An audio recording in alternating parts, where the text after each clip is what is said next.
இலந்தை மரம், மாதாமரம், இது என்னென்ன இலை கொட்டிடுச்சு, வேப்ப மரம், தேக்கு மரம், நெல்லி மரம், ரோஸ் வுட், கீழே ஒரு துளி வெயில் கூட வெளியே விழவில்லை என்பது மாமரம், அரச மரம், சாலை ஓரங்களில் வைக்கக்கூடிய பூமரம்,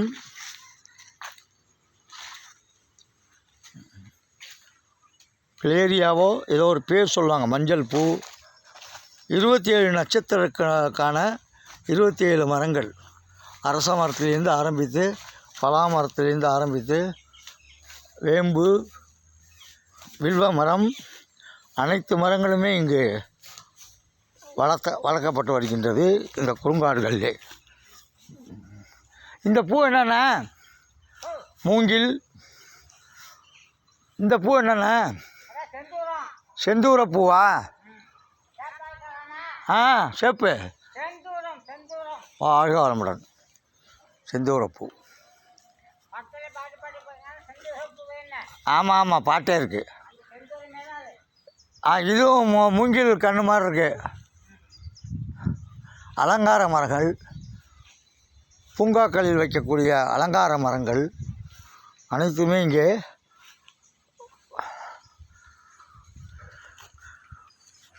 குருவி பறவைகள் போட்ட எச்சங்களில் வந்திருக்கக்கூடிய வேப்பங்கன்றுகள்.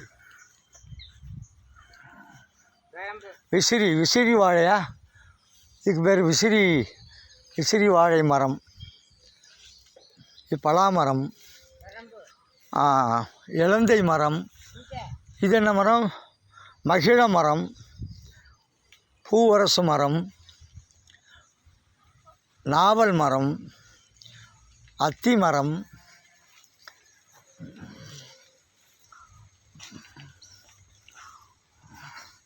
நெல்லி மரம், புன்னை மரம்,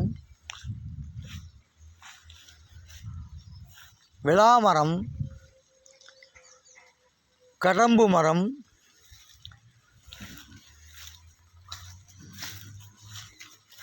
மருத மரம், எருக்கு மரம், அரசு, எட்டி, அத்தி மரம், நாவல் மரம் அனைத்துமே இங்கே வளர்க்கப்பட்டு மிகச்சிறப்பாக பராமரிக்கப்பட்டு வருகிறது. இந்த குறுங்காடுகளுடைய இயக்குனர் ரொட்டரியின் MVK இரா கைலாசம் ஐயா அவர்கள், நகரசபை துணைத் தலைவர், மன்னார்குடி நகர்மன்றம் அவருடைய சீரிய முயற்சியால் முழு கொய்யா மரம்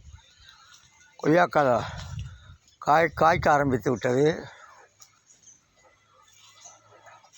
மொத்தம் 4000 சதுரடி, 4 ஏக்கருக்கு குறையாமல் உள்ள பரப்பளவிலே இந்த நிகழ்வுகள் நடைபெற்று வருகிறது. அனைவரும் ஐயாவை வாழ்த்துவோம்.